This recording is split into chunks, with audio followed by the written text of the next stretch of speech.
Hi, welcome to another episode of The Consulting Trap. I'm your host, Brian Maddox, and I am here today with Nadya Rousseau from Alter Media. Welcome, Nadya. Hi, Brian. Thanks for having me. I'm really excited to chat with you today. Yeah, I'm I'm intrigued. I don't know what exactly we're going to talk about, but I'm ready for it. It should be fun. Well, I guess we'll start with the easy stuff. Tell us a little bit about yourself and your practice and where you came from and all that kind of stuff. Sure. So I came from outer space, from the metaverse. No. No. So my name is Nadya, and I'm the founder and CEO of global marketing and media company Alter Media. I grew up in a little town called Hagerstown, Maryland, which is in Western Maryland. Anyone that's in the DMV area, if they're like, "Oh, where are you from?" Like, I'm from the area with the prime outlets in it, and they're like, "Oh, okay." So that's just how exciting my town was growing up. So Nice. That is why I could not stay there past the age of 18, and I ended up in Southern California in the LA area to pursue a career in the entertainment industry. So I did that for a while. I was an actor and a model, got tired of that, lots of craziness in that world. And so, ultimately I wasn't fulfilled there. So I pivoted to my first love, which was freelance writing and journalism. Did that for a few years, which opened up the doors to social media and digital production. So I would say, this is obviously the short story, but that was really the catalyst for starting the company, a TV show I was producing and hosting at around 2016. So now we mostly focus on strategy development, influencer marketing, PR, and purposeful partnerships. But we also have a hand in digital production still. So we have a media side, mostly tied into our influencer division.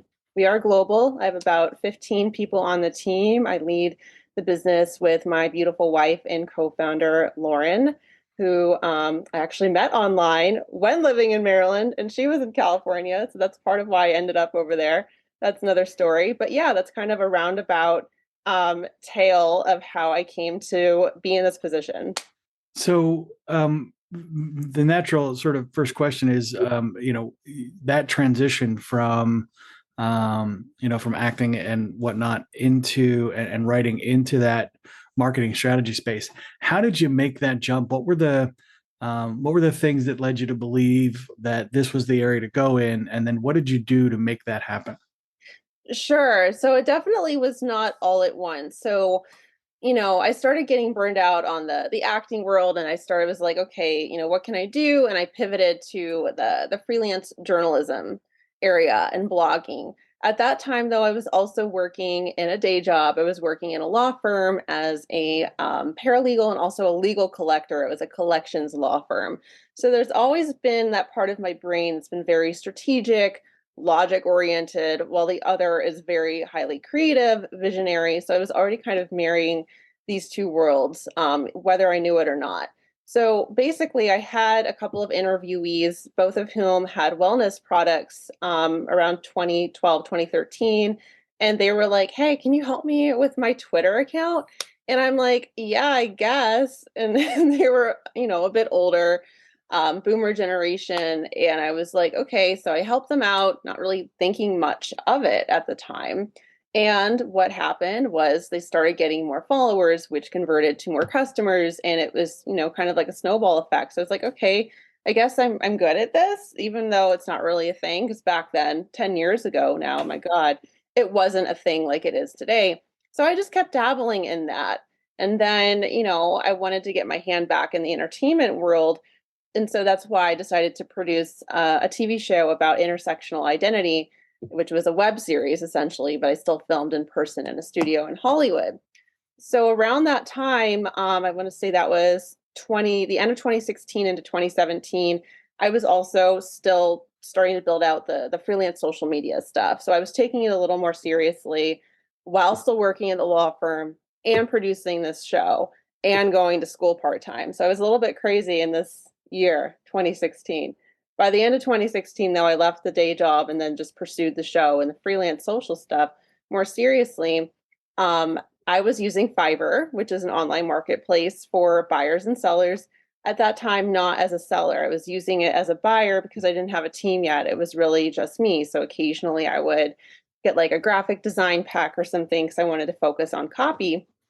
for the few clients I was serving at that time. And so I was invited to a photo shoot for Fiverr because I was in LA, and that's what happens when you're in LA. It was like, okay, you're going to be representing the buyer side. We're going to tell a big story about sellers and buyers. I'm like, all right. Well, while I was there, I got some intel that there was going to be a pro division of the Fiverr marketplace launching later in the year. I'm like, well, what's that? I'm not selling on there because I'm not selling a $5 service. Like, no. And they're like, well, that's exactly why we're launching it. It's for vetted service providers who can sell at a more premium price point. So it's like, huh, okay, that could be interesting. So of course I went and I applied for that opportunity. By the end of 2017, I was approved. And that's when I launched an Instagram growth service, which did have a strategy component there. It was a time where like a lot of bots services were gaining popularity. Obviously not the case anymore because the algorithm has caught up with that, those third-party applications.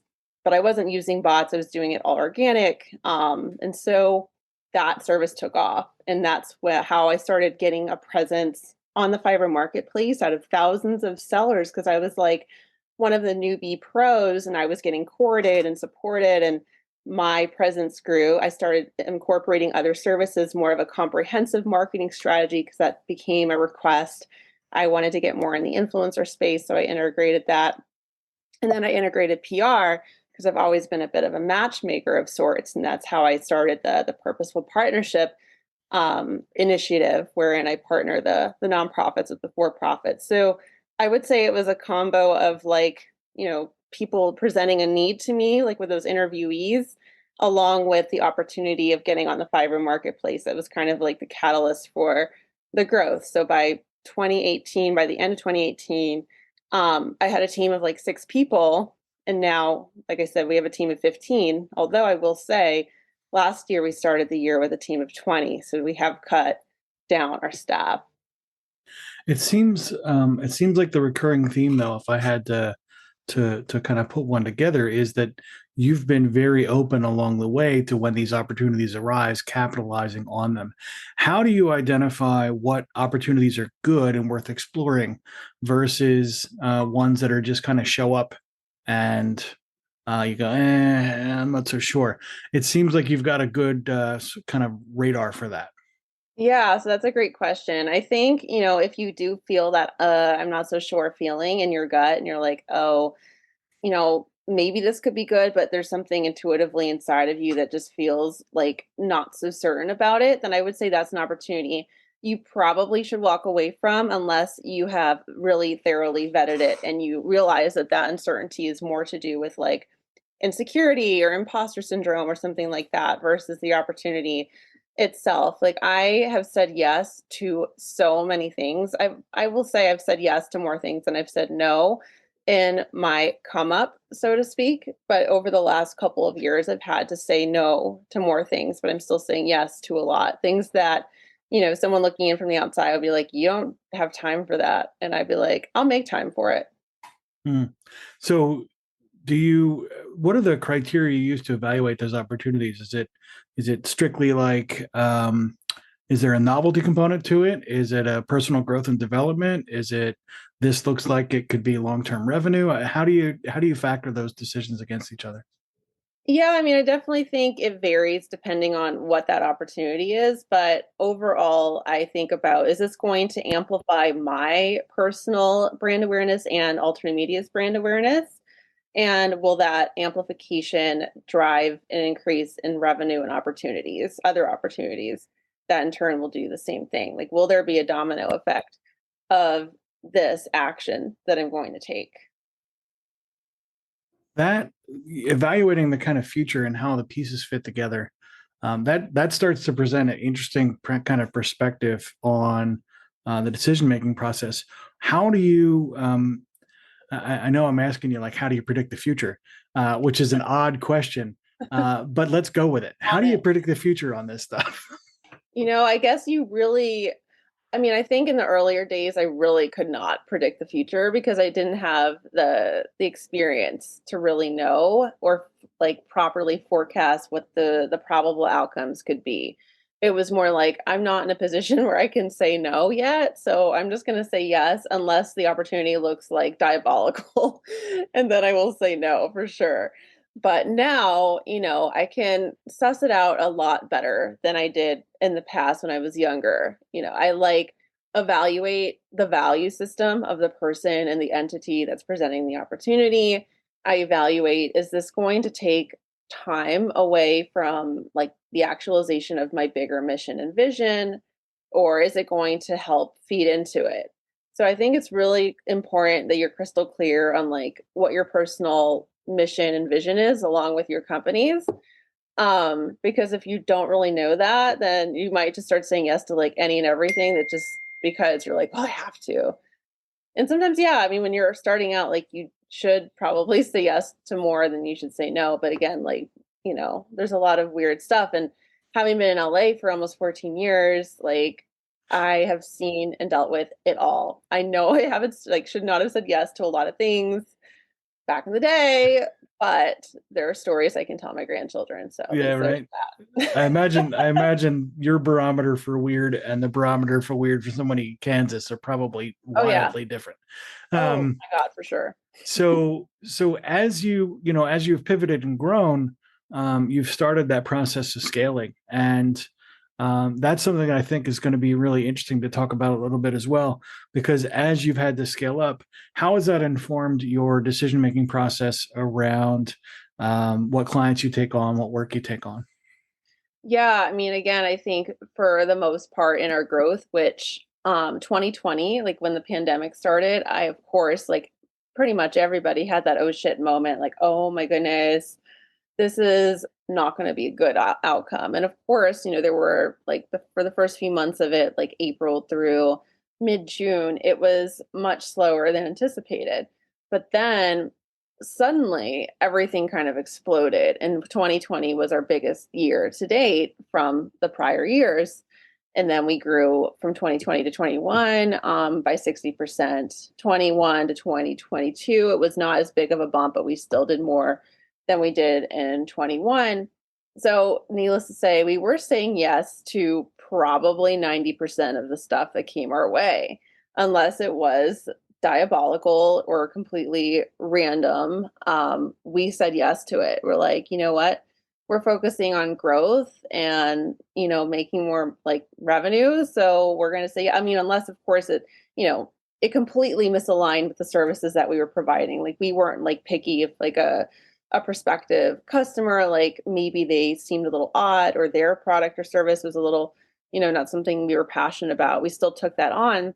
But now we are starting to move into a position where, yeah, we're still scaling up, but now we're productizing certain services a lot even further than they were before. And we're going to, ultimately for those services, probably it's going to be a 90% yes to those who come in for those, like in those funnels for sure. But for something like purposeful partnership, which is a much higher ticket offer, we are going to be very carefully vetting who we will be supporting for that, because there's a lot more on the line, because we'll be partnering those companies with nonprofits, and we need to ensure that the company we're serving is truly passionate about, doing a campaign with a nonprofit and supporting a nonprofit, and not just like virtue signaling. So that would be an example of more carefully vetting the situation. Gotcha. So, and you said some things I want to key off of here. You've made the decision to start productizing services. How has that process evolved throughout the startup phase? Where does it look like now? Where do you see it going? Yeah, so we, in the beginning, it was fairly productized to begin with the Instagram growth service. But then when I launched the marketing strategy service, what would happen was, I mean, that service was productized in and of itself. However, when someone got the strategy, what would happen was they would be like, one person would say, okay, great, thank you, this is amazing. Can you implement A, B, and C? And the next person would be like, thank you, yes, this is amazing, but you can implement X, Y, and Z. And the next one was like, well, I want to implement that and this. And so it was like, each one had their own little smorgasbord of execution. And so then it's like, your initial service, almost like a high-end tripwire, is productized, but then the implementation phase is not. And then the team gets a little thrown off. Like one service is getting one client is getting blogs and social media, the other one's getting newsletters and influencer marketing, and the other one's getting PR and this and that. So it's just like craziness. So now we're like, no, full marketing strategy. And then if you want implementation or further support, post strategy development, these are the 3 tracks: the done with you track, which is like a consulting track, a middle of the road track, which will include, 3 socials and like the newsletters and blogs, and then the full implementation track, at the highest price point. So just those few things. Of course, there might be a little bit variability in terms of like the social media channels because, that varies by industry, but it's not as wildly variable as it was before. And our Publicist in a Box service is very productized. That is a press release, 3 articles, and 50 media pitches. And of course, the articles, where we place those depends on, the customer, but the process itself is streamlined. So I think a lot of the productization, it comes in how you're streamlining your processes on the back end. Because if you're just like mixing it up from person to person, that's going to get really chaotic really quick.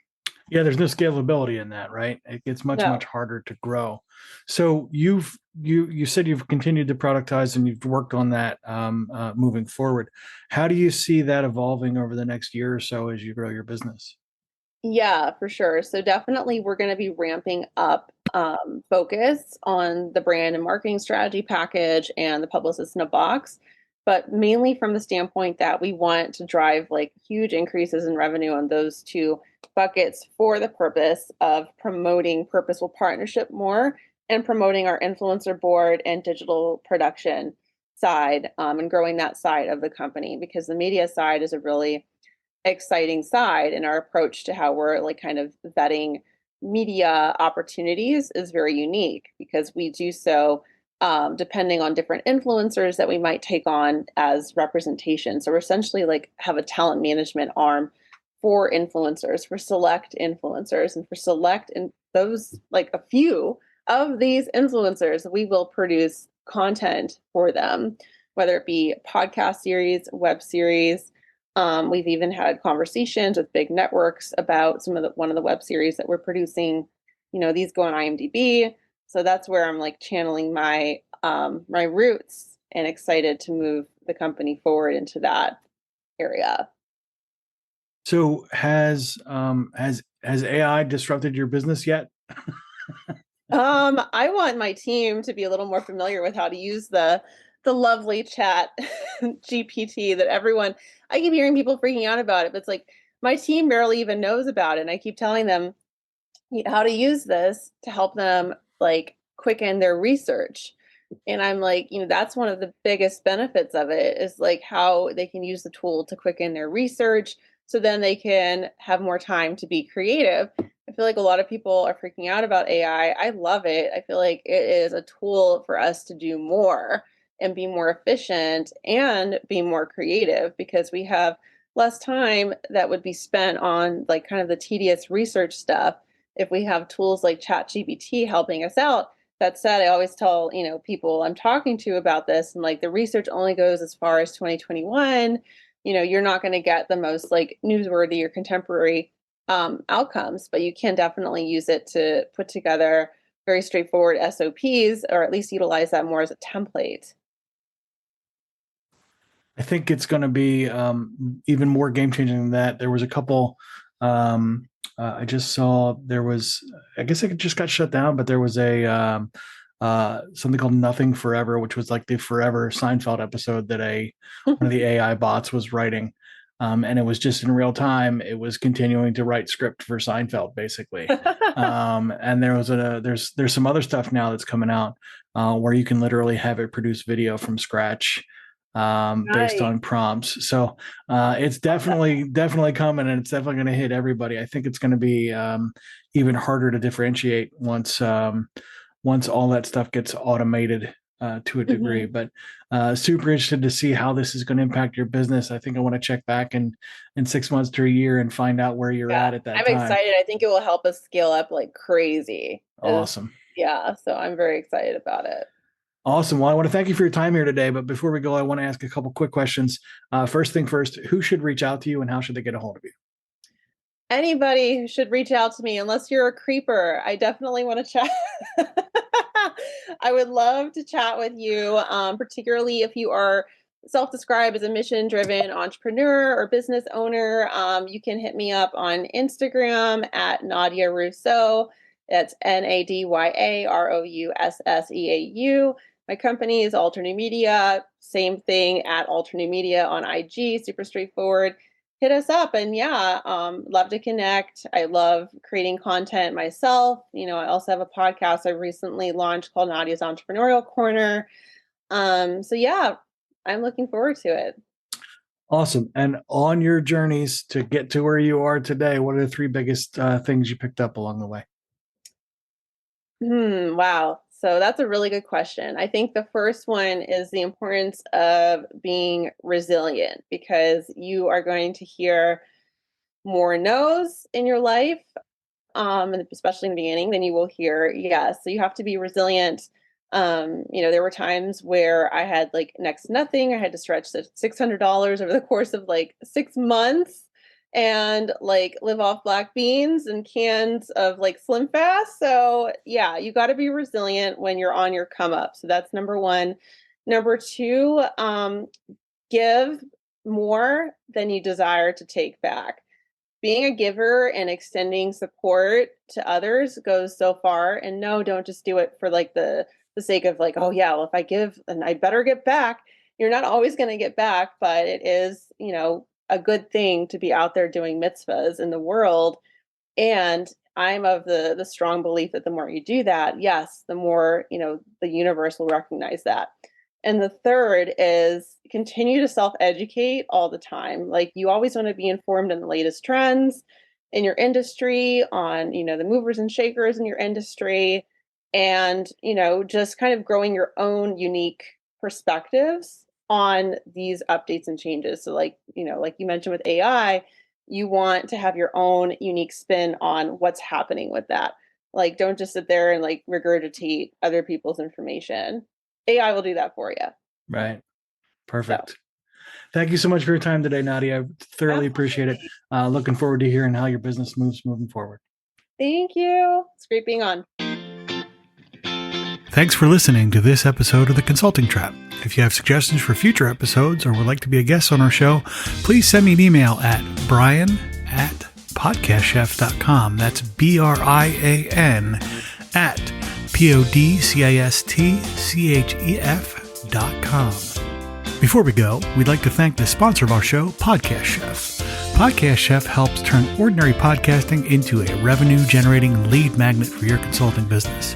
Our Podcasting Done For You service takes away the headache of starting up and running your own podcast. Reach out now to take advantage of our 30-day money-back guarantee. Visit us at podcastchef.com to find out how our team of experts can help you leverage podcasting to take your business to the next level.